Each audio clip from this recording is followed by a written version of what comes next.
Welcome guys, in this video I'm going to show you how you can pair two pairs of the AirPods Pro 2nd generation and the AirPods Pro 1st generation to your iPad. Okay, so first of all we have to start, for example, from the 2nd generation. So we have to remember to charge them at least to the 30%.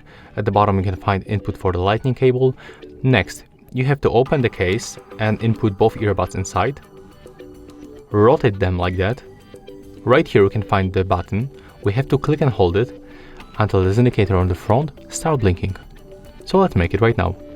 Click and hold it, take a look on the indicator. As you can see, it is blinking, so release this back button and then put them next to your iPad and do not close this cover. Go for the settings, go for the Bluetooth, click on the switcher and just wait until they appear on the list. As you can see, here they are. So select them from the other devices list and we are connected right now. That was very simple, right? Another pair of the AirPods, that's AirPods 1st generation. We have to do the same. Remember to charge them, open the case, input both earbuds inside. Next, click and hold this back button until indicator on the front start blinking. As you can see, there it is. Even we have this animation that we can just connect them right here. But if this notification doesn't pop on the screen, I'm going to show you how to make it. But let's try with this method.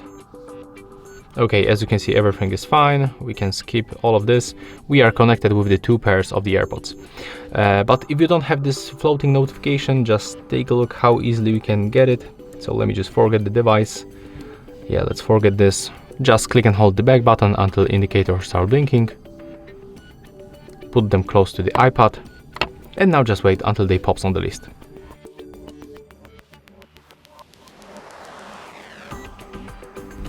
As you can see, here they are. So click on them once. And right now we are connected with the two pairs of the AirPods Pro 1st and the 2nd generation. Right now, if you want to switch between them, like for example, you would like to listen only for this one, for the 1st generation, you have to click on the information icon of the 2nd generation and then tap to disconnect. You are not going to forget the device, you are just going to disconnect them. And right now we can listen media through this AirPods. And that's it for this video. If you find it helpful, just remember to leave a like, comment and subscribe.